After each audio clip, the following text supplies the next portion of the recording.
I'm Patrick Watson, I'm an astrologer, and you're watching 12 different types of Aries Rising. And you're now watching the next part on Mars in Libra in the 7th house with Aries Rising. So let's take a look at what the 7th house is about. I call it the 7th house of partnerships, the public, and passing. So when we take a look at what happens in the 7th is that's where the descendant is. That's where the western horizon is. So just as planets rise in the east, they set in the west. So it's where planets move from visibility towards invisibility. So this is the reason why the 7th is associated with death, because it's the kind of the moment of death, the point of death, because that's where the planets seem to die. Whereas they're kind of born in the 1st and mature in the 10th, they die in the 7th. And then I suppose are reborn or in the afterlife in the 4th or something before they rise again. But the 7th house is also kind of seen as a meeting place or a merging place, because it's where the sky meets the earth. So it's not seen necessarily as like the end of the planet's life as much as just the meeting of two worlds. And I think that's part of the reason why the 7th house is about partnerships and marriages, because it's the point where the sky and earth are kind of coming together as opposed to separating apart as they are in the 1st. They're coming together. And it's also opposite the 1st house, and if the 1st house is ourselves and us, then the 7th house is kind of like our other in terms of our significant other or the public, the general public, our general other. And so this is how I think the 7th has kind of gotten some of these significations of weddings and partnerships and, our mergings, whether that's merging with the infinite or merging with the love of your life. So Aries rising with Mars and Libra 7th, I call this position the scorekeeper, the temperer, and the peacekeeper.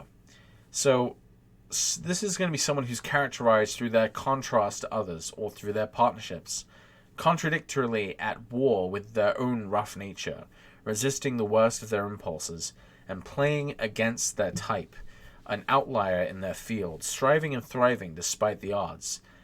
Mars in Libra is exiled in it's exiled in Libra. It's exiled in the 7th. So it's as far away from its home as it can possibly get.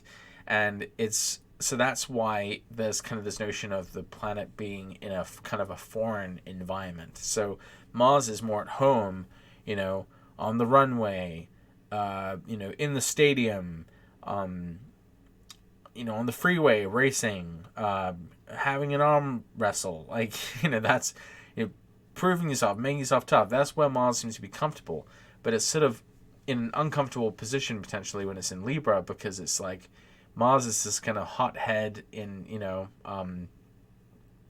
tough guy, and they're in a place that values sort of equality and dignity and grace and finesse and this is not how Mars likes to typically operate. And we're going to see this in really kind of literal ways with some of these examples. So John Lennon was a subversive John Lennon was a subversive artist or peace warrior, and he was born with Aries rising with Mars in Libra 7th. And so what this shows us is that show us that a major focus of his life would be on relationships, and also suggesting transgressions in relationships, because Mars is a planet of violence. So there's potential for being abusive towards one's partners. What's interesting is that his relationship with Yoko Ono is often seen as the reason the Beatles split up, but it was more of a symptom that John was done with the Beatles. John had been in this group, the Beatles, since he was, in his teens, and as he was reaching his Saturn return, he kind of, realized that he needed to distinguish himself, and the way he did that was by separating himself from what made him most famous. His connection to others, and his partnership with Paul McCartney, which admittedly is a more of a 3rd house or 11th house type connection than a 7th house one, but it still makes sense that you know, the year that he left the Beatles, or in the year he left the Beatles, he came out with this new album, and he released it with Yoko Ono, and this was sort of his statement of like how he's going to individuate himself by being with someone who he identified with as, or identified wanting to be. Like he wanted to see himself as like this kind of transgressive or out there avant-garde artist, and so he married one. He defined himself by rebelling against others, especially through his partner. And unfortunately, he was abusive and unfaithful toward his romantic partners, which is a potential outcome of Mars in the Seventh. And, one thing that we don't really understand about John Lennon, or if you don't know his history, is, you think, well, he's like this peace activist, right? Well, it's kind of funny because that is kind of a Mars at war with itself, isn't it? A peace activist or a peace warrior is, Mars in a foreign environment. And he was definitely like Mars, because while he was a singer-songwriter, his his songs were very raw. He preferred to do things in one take and just capture raw energy in a performance, as opposed to Paul McCartney, who wanted things to be more precise and figured out ahead of time and be more intricate. He was much more about like raw force and power. So he was very much more like Mars. And then he also almost killed a guy after he like wanted to dance with his girlfriend or something. So I mean, he could be violent, and he did demonstrate violence in his life, and he was kind of a Mars character. His most famous song is Imagine, which is a revolutionary message, a call to arms, but it's set to a sweet ballad and a sweet melody. And this again kind of captures this idea of, Mars and the foreign sign of Libra. He was,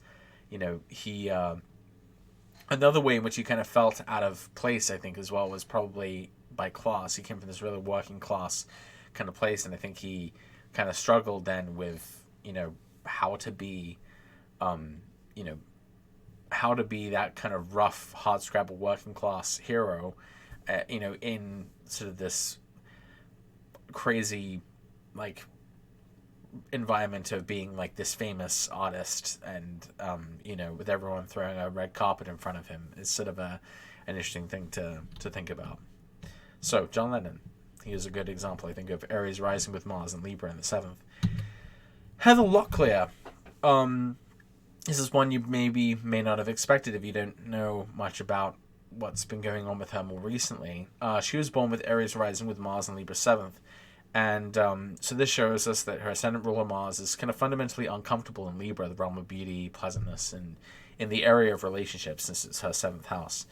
And it's funny because she has this image, she was this, glamorous pinup model, this actress, that Wayne's World, went swing about, she was this, very widely kind of admired, image of beauty.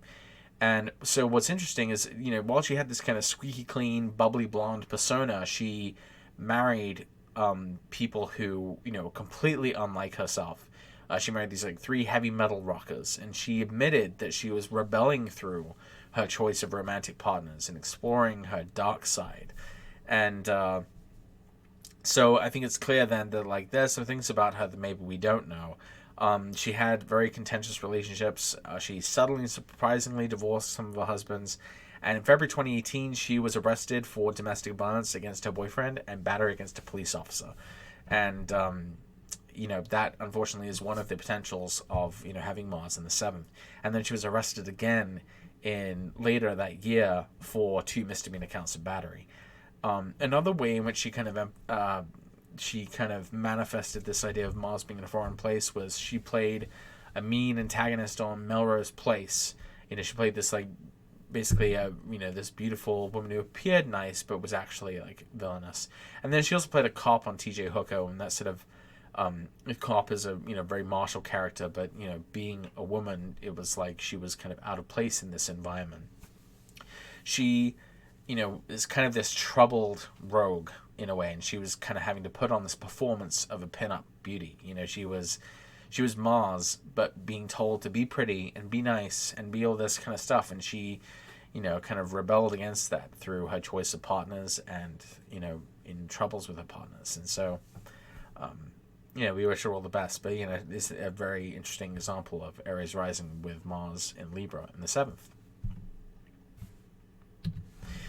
Then we have Brie Larson. She is the new face of the Marvel Cinematic Universe after the all too likely departures of Robert Downey Jr. and Chris Evans after Endgame. But she's the new face. She's going to be the new leader, the new flagship character for the Marvel Cinematic Universe.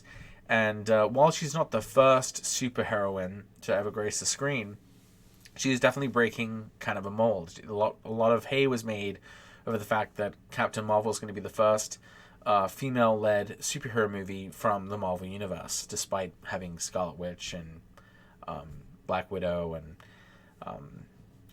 other people. So in that way, it's really interesting that she's Mars and Libra, because she is, Mars is, this idea of like, superheroes or, action heroes.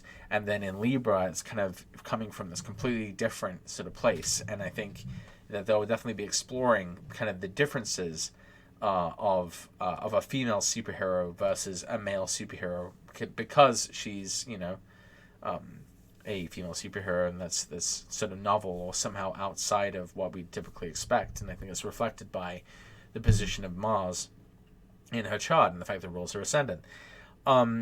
Interestingly, while we don't know anything about her personal relationships or anything, we do know that she is a passionate feminist activist and advocate for sexual assault survivors. And it's legitimate, it's sincere. I know a lot of celebrities sort of have like pet causes that they say they advocate for in order to sort of cultivate a more sort of caring or cultured image. But I mean, she, for her, it isn't just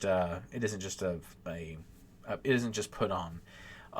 She actually broke decorum at an award ceremony. I think it's Casey Affleck. He has received an award, and he'd been accused of, sexual assault or something, and so she didn't clap, and that was kind of this sort of like big statement that she made, and she also made this statement about how she wanted her press tour to be more inclusive and diverse, and so this created this whole huge furor, among these trolls who wanted to tank the movie and said she was being exclusive. But I mean, I think it shows how she has the potential to, in some cases, bring out the worst in sort of the general public, but she also is still Mars herself, in kind of uncompromisingly being herself and really,